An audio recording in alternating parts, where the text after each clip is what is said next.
hello everyone. In recent years, we've seen lots of major improvements to the JavaScript language. This was followed by an explosion of JavaScript ecosystem. Lots and lots of new tools and frameworks have been introduced in order to help us, the developers, to be more productive. Most of the tools, no matter what their size or API is, are based on standard imperative approach to write code. However, some other tools reach out to declarative way of programming. Thanks to it, they are more powerful, but also more complex. In this talk, we're going to take a look at some tools that enable declarative style of programming thanks to inversion of control techniques. My name is Tomasz Ducin. I work as a software developer and architect. I'm a consultant at big projects, often enterprise ones. I also do lots of trainings for developer teams on JavaScript, TypeScript, asynchronous stuff, architecture and frameworks. So if you need a training, feel free to contact me. So we'll start with breaking down inversion of control term into smaller pieces. So first, inversion.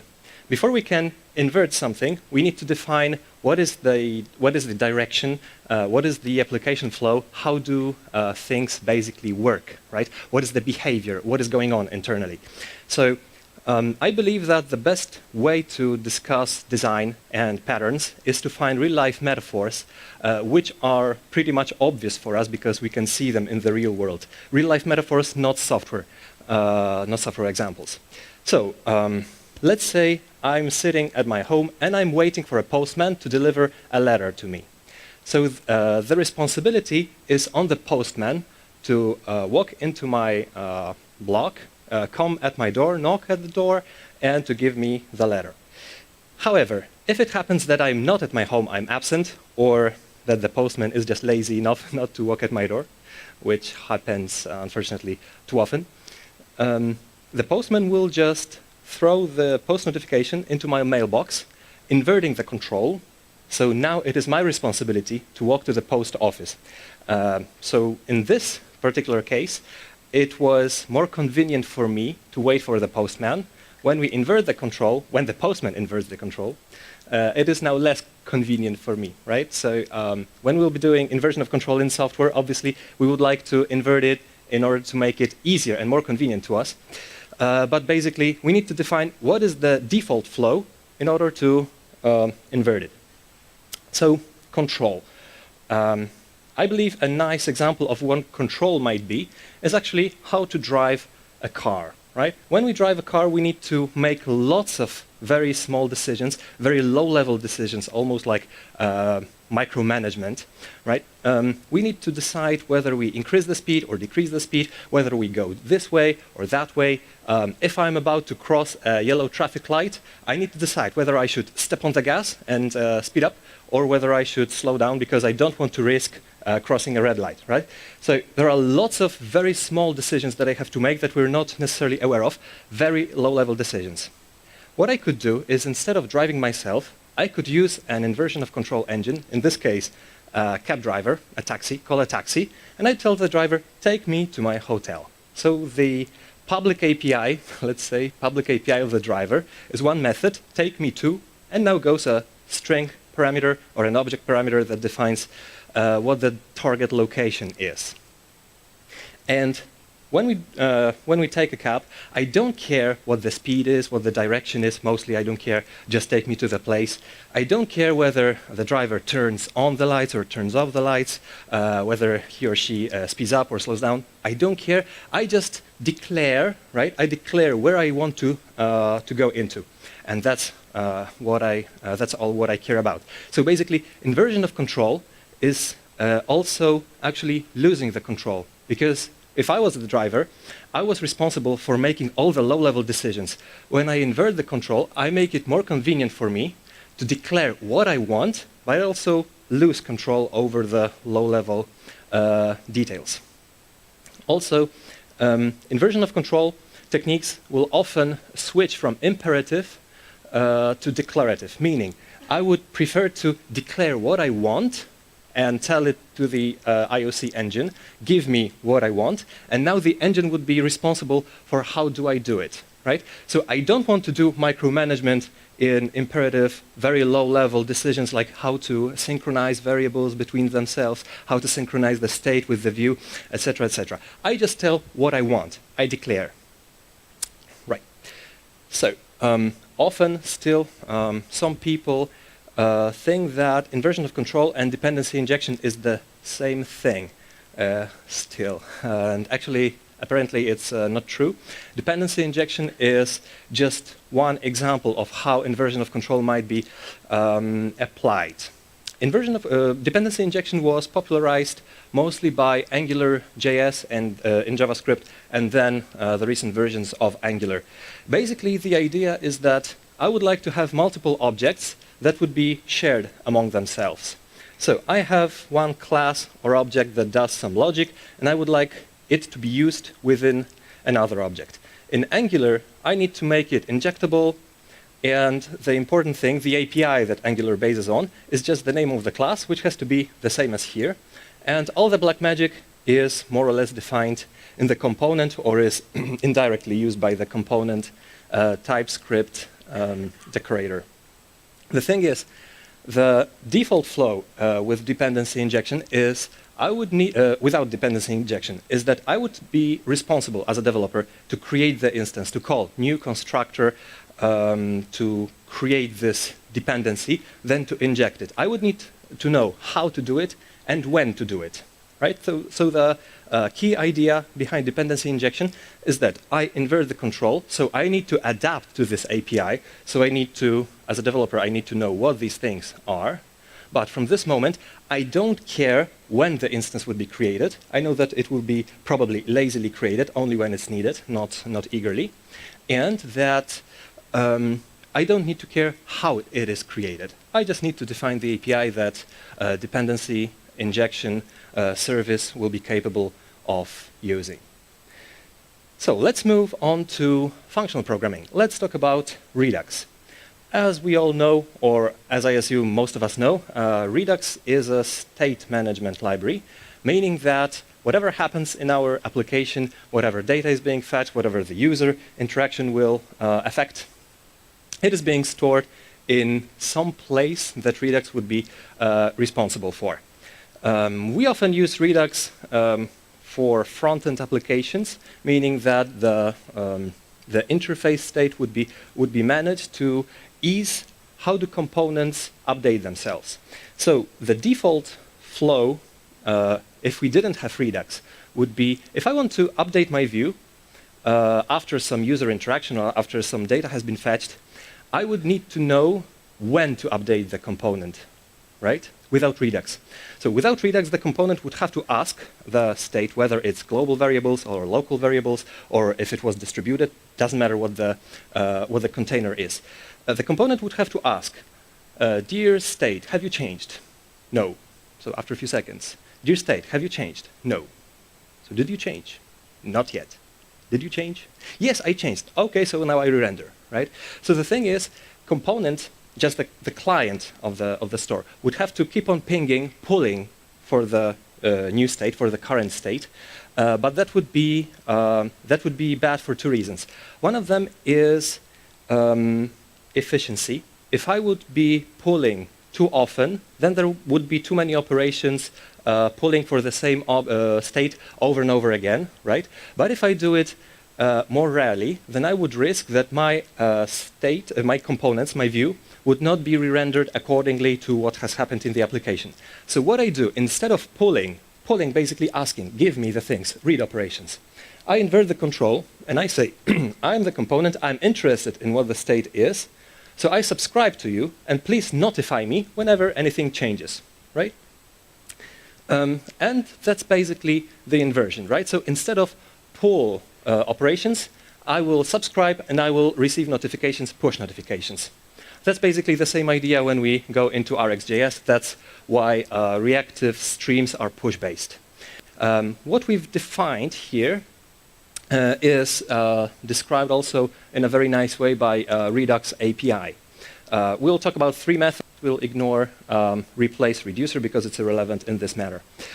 Store.dispatch is the write operation. It just notifies the state that there was something has happened in order to produce the new state object.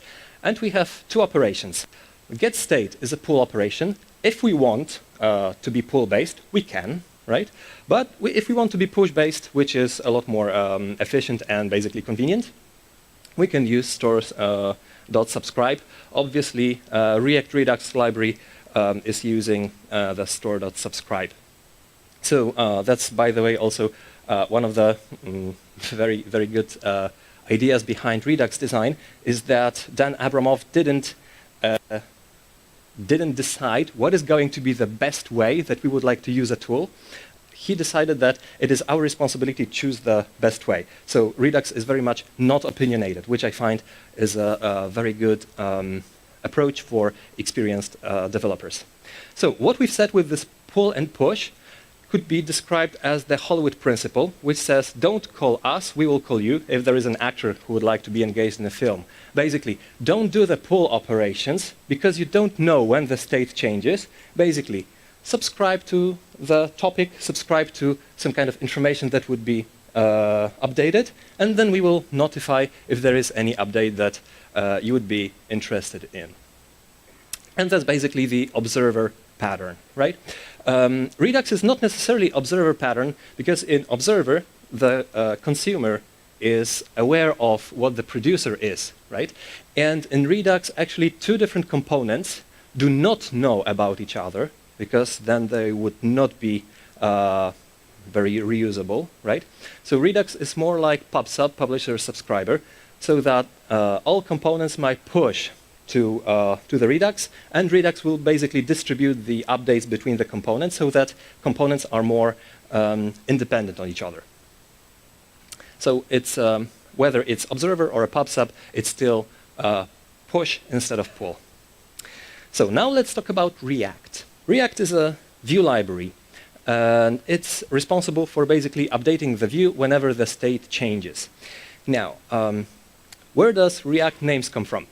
It's based on reactive view updates, meaning there has to happen, something has to happen so that the reaction is that the view will update.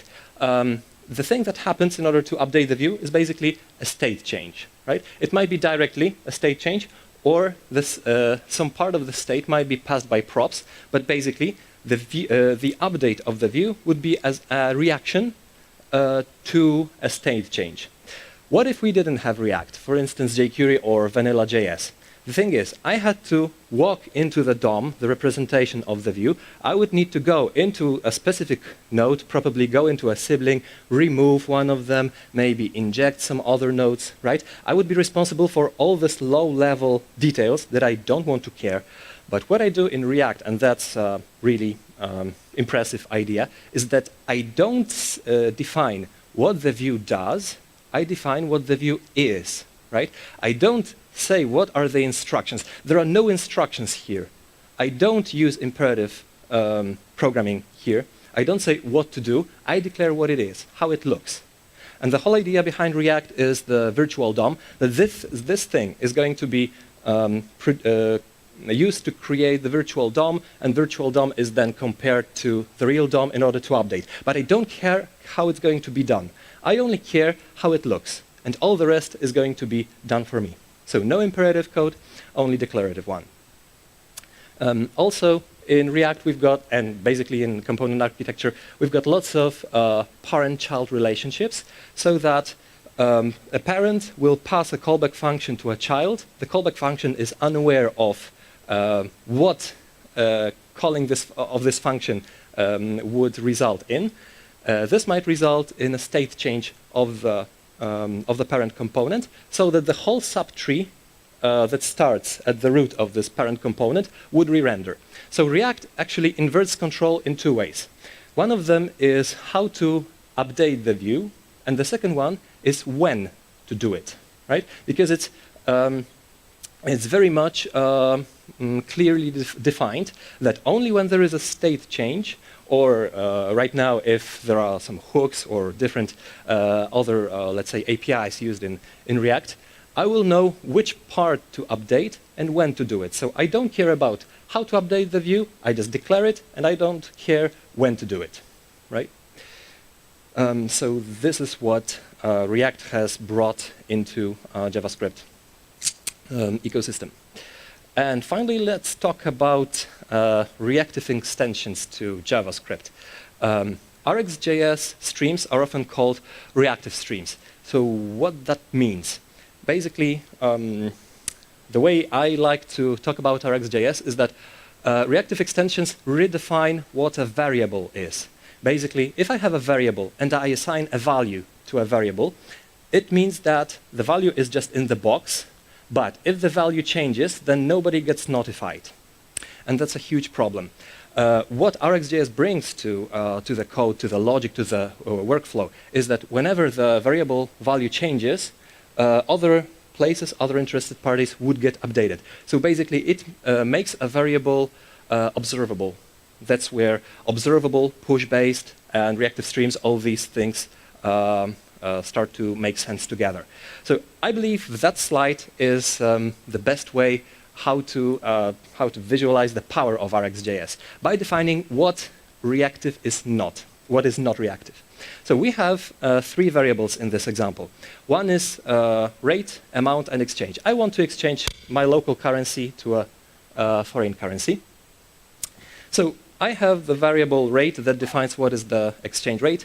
I've got the amount of my local currency that I want to exchange. And finally, I get the amount of the foreign currency that I would like to buy.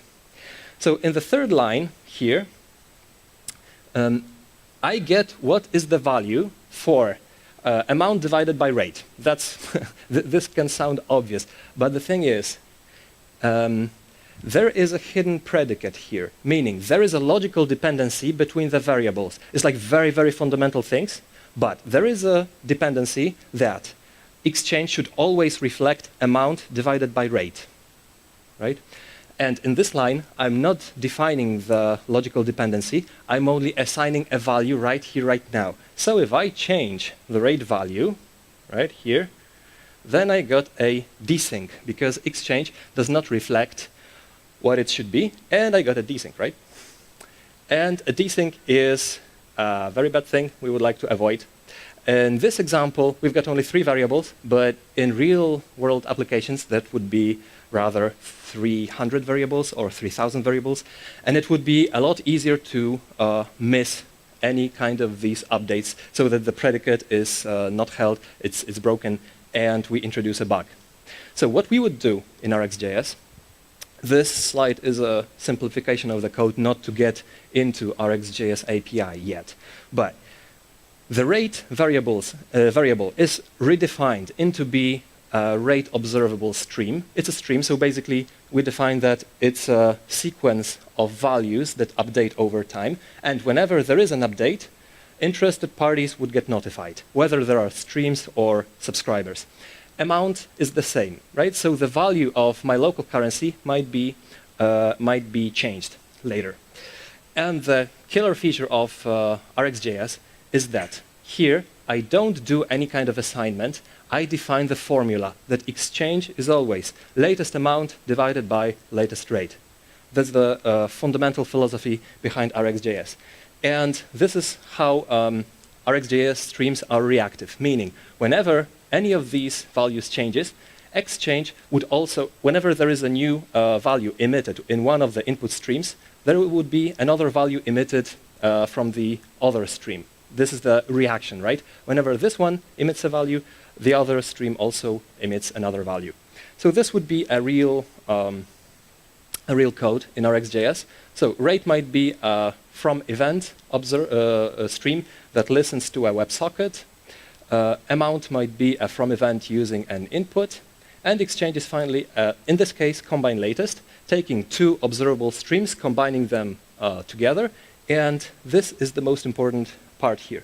I define what the formula is. I don't tell when to do the update, when to do the assignment. I declare what the formula is. This is what it is. And now I move the responsibility of synchronizing variables between each other, synchronizing the state into the IoC engine, so that whenever there is an update of one of the input streams, all the parties that are interested in this change will also react to it, either by calling the subscriber or re-emitting the value. So some people say that RxJS might be too complex to use in a whole, let's say, application, like in 100% to write it in this way. But if we think about it, we have lots of dependencies, logical dependencies between the variables. So it does make sense to define these dependencies once, so that then everything works out of the box. But the cost of using any kind of inversion of control technique is that we need to learn how does the IoC engine work so that we can use it in a correct way. So if I was to sum up the whole talk, I would like to encourage you, whenever you use a tool, or whenever you use a tool as well, please take your time to dive deep into the tool to understand how it works internally. You will learn the philosophy of the tool. You will learn how to avoid mistakes when using it in an improper way. You will also learn how to compare the tool with its alternatives, eventually being able to pick the right tool for a given job. Thank you very much.